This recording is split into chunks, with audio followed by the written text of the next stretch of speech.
আসসালামু আলাইকুম। পাকিস্তানের সঙ্গে টেস্ট সিরিজের জন্য বাংলাদেশের দল ঘোষণা করা হয়েছে এবং সেখানে দুইজন সুযোগ পেয়েছেন, তানজিদ হাসান তামিম এবং অমিত হাসান। অমিত হাসান দীর্ঘদিন ধরে আসলে সুযোগ পাওয়ার দাবিদার ছিলেন, অবশ্যই তাকে অভিনন্দন জানাবো। তবে তানজিদ হাসান তামিমের টেস্ট দলের সুযোগ পাওয়াটা আমার কাছে ব্যক্তিগতভাবে মনে হয় আরও বহু আগেই উচিত ছিল। বিশেষ করে বাংলাদেশের যে টেস্ট দলের ব্যাটিং লাইন আপ কিংবা বাংলাদেশের টেস্ট ব্যাটারদের সত্যিকারের অর্থে যে টেকনিক্যাল এবিলিটির জায়গা, সেই জায়গা বিবেচনা করলে আন্তর্জাতিক পরিমণ্ডলে তানজিদ তামিমের বহু আগেই সুযোগ পাওয়া দরকার ছিল। এই ব্যাপার নিয়ে গত 1 থেকে 1.5 বছরের মধ্যে আমরা কিন্তু বেশ কয়েকটা কন্টেন্টও করেছিলাম যে তানজিদ হাসান তামিমের টেস্ট দলের সুযোগ পাওয়া উচিত বাংলাদেশের বাস্তবতার জায়গা বিবেচনা করলে। প্রথমত একটা বিষয় বলি, সেটা যদি আমরা ঘরোয়া ক্রিকেট চিন্তা করি তাহলে ঘরোয়া ক্রিকেটের 3টা ফরম্যাট, সেটা হচ্ছে ফার্স্ট ক্লাস মানে লঙ্গার ভার্সন, দেন 50 ওভার্স মানে লিস্টে, আর একটা হচ্ছে টি20। এই 3টা ফরম্যাটের মধ্যে তানজিদ তামিমের গড় সবচেয়ে বেশি কিন্তু ফার্স্ট ক্লাস, অর্থাৎ 4 দিনের ম্যাচে। আপনি যদি খেয়াল করে দেখেন তাহলে 4 দিনের ম্যাচে তানজিদ তামিমের গড়টা হচ্ছে প্রায় 41, যেটা 50 ওভারের লিস্টে ক্রিকেটে তার গড়টা কিন্তু 30 এবং টি20 ক্রিকেটে তার গড়টা কিন্তু 29 দশমিক সামথিং।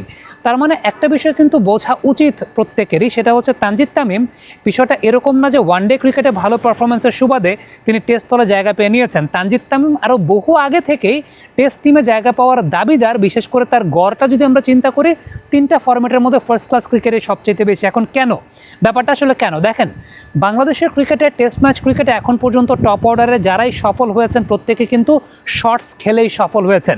বিষয়টা এরকম না, বাংলাদেশের ব্যাটসম্যানদের ডিফেন্সিভ টেকনিক কখনোই এত ভালো থাকে না যে ডিফেন্ড করে করে কিংবা ডিফেন্সিভ টেকনিকের উপর বেস করে তারা টেস্টে সফল হয়েছেন।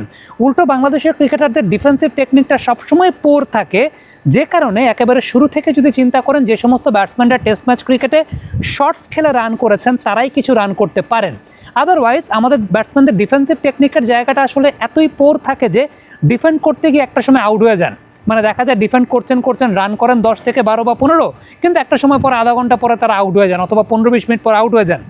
এর চাইতে যে সমস্ত ব্যাটসম্যানরা সত্যি কথা বলতে শর্টস খেলেছেন, শর্টস খেলে তারা রান করেছেন এবং তারা শর্টস খেলার ফলে একটা পর্যায়ে দেখা গিয়েছিল যে অপোনেন্ট টিম তারা অ্যাটাকিং ফিল্ডিং থেকে একটু ছড়িয়ে ছিটিয়ে ডিফেন্সিভ ফিল্ড সেট আপ করেছেন।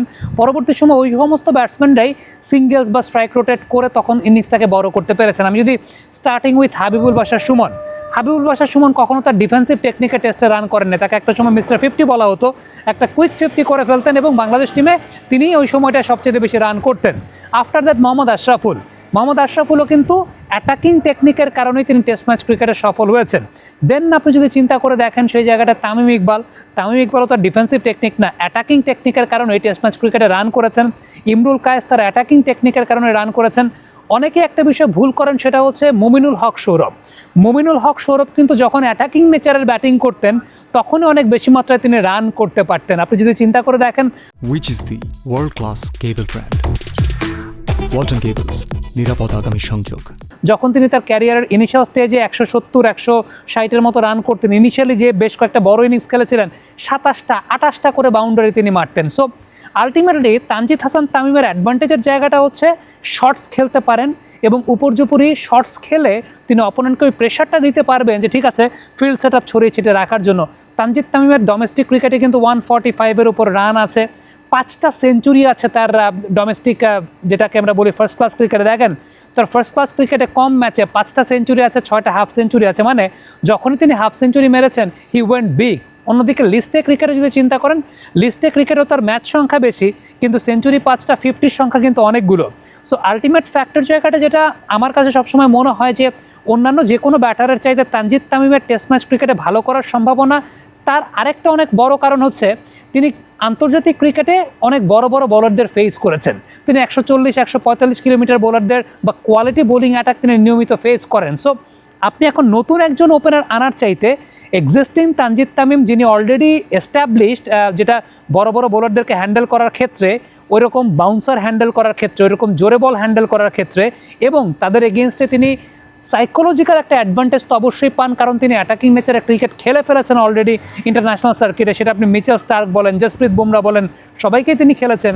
সো আমার কাছে এটা বহু আগে থেকেই মনে হয়েছিল যে তানজিদ হাসান তামিম বহু আগে থেকেই বাংলাদেশের টেস্ট লাইন আপে আসার যোগ্য ছিলেন। বিশেষ করে আমাদের দেশের টপ অর্ডারে যে সমস্ত ব্যাটসম্যানরা ব্যাটিং করেন তারা ডিফেন্সিভ ব্যাটিং করার চেষ্টা করেন, বাট তাদের ডিফেন্সিভ টেকনিকটা আসলে আপ টু দ্য মার্ক না। সেই জায়গাটায় কোনো একজন ব্যাটসম্যান যিনি আসলে শর্টস খেলে রান করতে পছন্দ করেন, অন্তত প্রথম সেশনে 30-40টা রান তিনি করে স্কোর কার্ডটাকে একটা হেলদি শেপে দিতে পারবেন। এবং তানজিদের ক্যারিয়ারের আমার কাছে মনে হয় যে অন্যান্য ফরম্যাটের উপকারের জন্য তার টেস্ট ম্যাচ ক্রিকেট বা ফার্স্ট ক্লাস ক্রিকেট অনেক বেশি বেশি করে খেলা উচিত। কারণ টেস্ট ম্যাচ ক্রিকেট বা ফার্স্ট ক্লাস ক্রিকেটই একটা জায়গা যেখানে আপনি রান করতে পারবেন, নিজে একটা কনফিডেন্স বিল্ড আপ করতে পারবেন এবং you will know the safest way to score runs, যেটা আসলে সবচেয়ে বেশি গুরুত্বপূর্ণ। অনেক ক্রিকেটাররাই আছেন 3 ফরম্যাটের ক্রিকেট খেলেন। আমার কাছে মনে হয় যে তানজিদ তামিম তো কোনো পেস বোলার না যে 3 ফরম্যাটের ক্রিকেট খেললে তার ওয়ার্কলোড ম্যানেজমেন্টের সমস্যা হবে। বিরাট কোহলি, রোহিত শর্মারা 3 ফরম্যাটের ক্রিকেট খেলেছেন, তামিম ইকবাল 3 ফরম্যাটের ক্রিকেট খেলেছেন, মুশফিকুর রহিমরা 3 ফরম্যাটের ক্রিকেট খেলেছেন, সাকিব আল হাসানরা 3 ফরম্যাটের ক্রিকেট খেলেছেন। সো আমার কাছে যেটা ব্যক্তিগতভাবে মনে হয় সবসময় সেটা হচ্ছে তানজিদ তামিমেরও 3 ফরম্যাটের ক্রিকেটই খেলা উচিত এবং টেস্ট ম্যাচ ক্রিকেট তো অবশ্যই খেলা উচিত। এবং I do believe Tanzid test cricket অন্য 2 ফরম্যাটের চাইতে আরও অনেক বেশি ভালো খেলবেন। এটা আমার ব্যক্তিগত একটা চিন্তার জায়গা। কমেন্ট বক্সে আপনাদের মন্তব্য মতামত জানতে চাই, লিখে পাঠাবেন।